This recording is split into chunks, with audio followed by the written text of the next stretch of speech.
A lot of it was because of lack of workers, lack of helpers. We saw people that had come to Christianity out of Islam go back to Islam.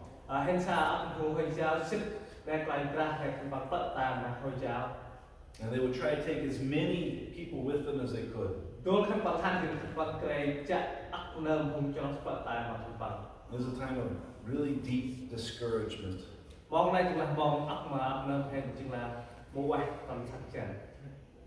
One of the ministries there is that we work with hundreds of trafficked street children.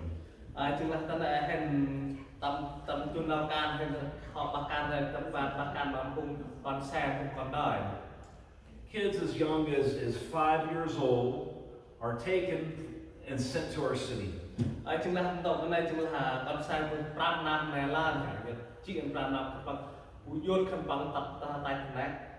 Thousands of them are forced to go out and beg for Muslim religious leaders.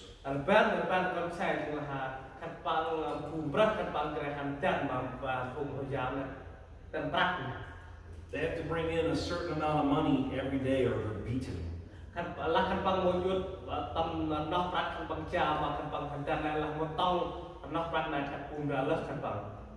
And thousands of them, 10,000 of them in just our city.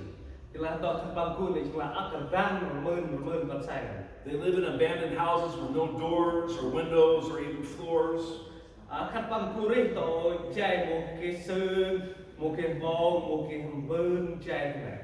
60 to 150 of these children are crammed into one house. And no one takes care of them. The Muslim religious teacher is not there to take care of them, they are there to take care of him.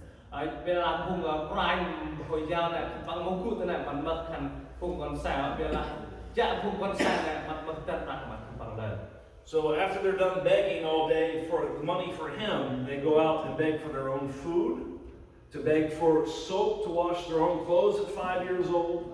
They beg for shoes because they don't have any. If they're sick, they beg for medicine and mercy for someone to give them medicine so they don't die.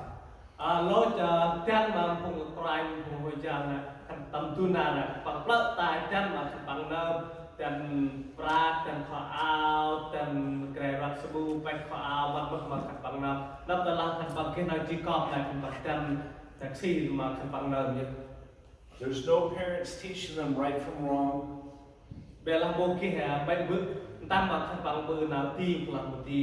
There's no adult there to protect them from being abused. It's an awful situation. To help them, we have to have permission of the Muslim religious teachers.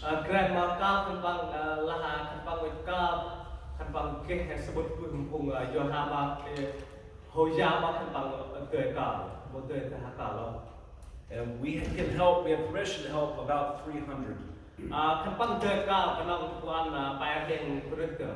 out of 10,000.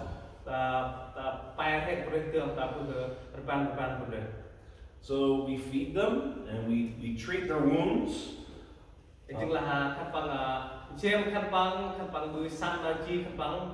We give them a safe place where they can bathe and wash their clothes without being abused.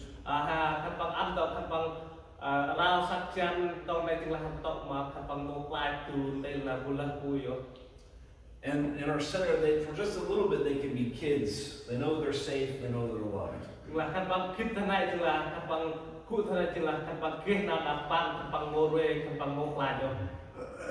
And after years, after you wash off that grime and dirt and you patch up their wounds, you see them start acting like kids again.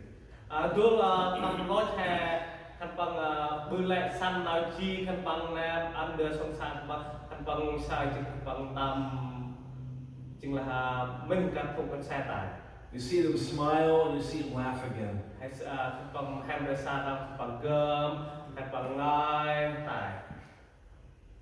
But it takes a heavy toll on our workers.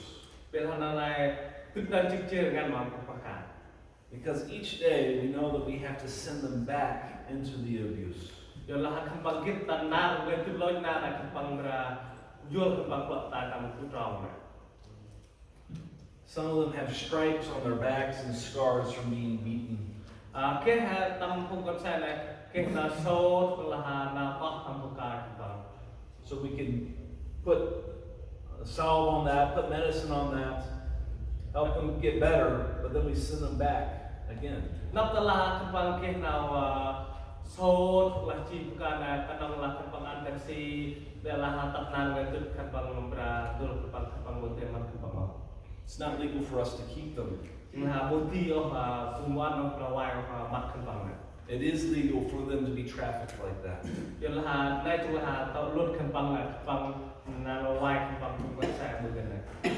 So every day our hearts are just broken as we know we're going to send them back to be beaten. Yalah kap nai tu lah nơi nào hen beng manau chi ngan yalah hen kit lah kembang oi man nam la pum ra lah kembang. And we're left asking the question, is it worth it? Kita hen organ nam nào hai kan lah why dang mo từ chieng nang mo. What's the value in doing that? Mah dang khai tam nào hai kan. It's not just over there, it's here. Mo ka dang tường thvi ne tam ban tha. I was visiting a dear family of ours, friends. They adopted 6 children. They were all children from abusive situations. When they adopted them, those kids were very rough.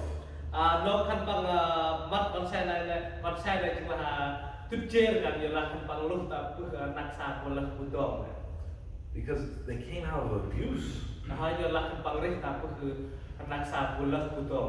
So I watched these parents, they were older by the way, they adopted them when they were, in their 50s.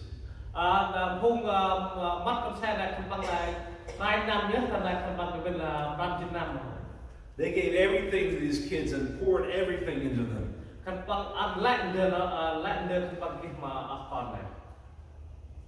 They would love on these kids and the kids would just give back hate.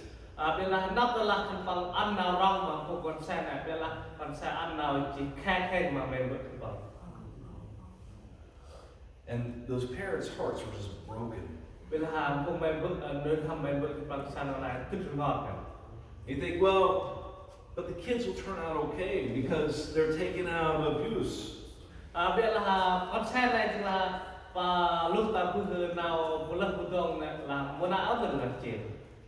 then it's going to be worth it.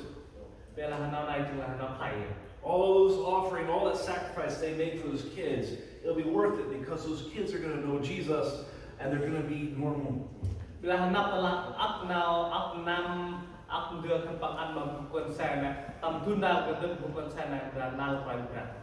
But so far we've not seen that. All but 2 are grown now. And many of them are in worse situations than when they first came.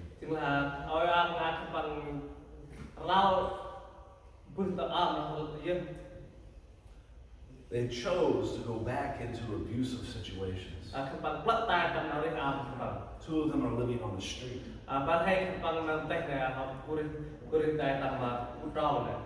all you can do is mourn with this family.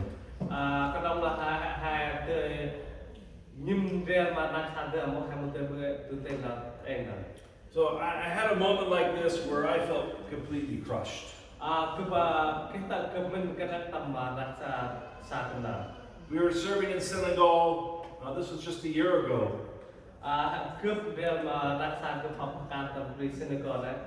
And we had very bad news from home. I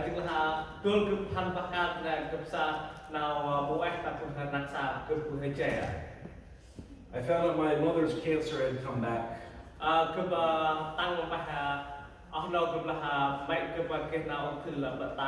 had already lost my father to cancer.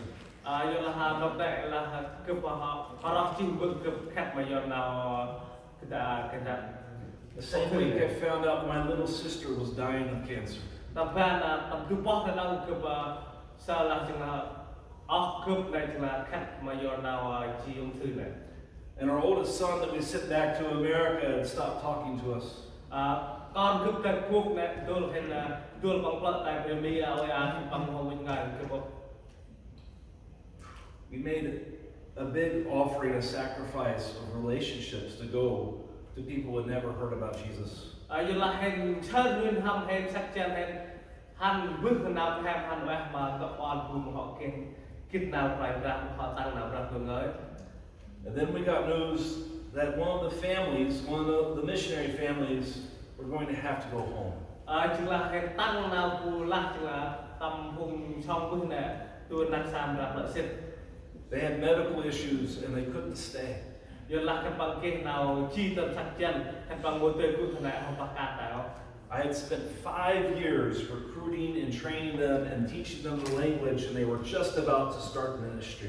Giờ là cướp ăn 5 năm năm các bạn tin nào ngơi mà các bạn biết là tắt nào này các bạn kia nào cái này. That was most of my time in those 5 years was pouring into them.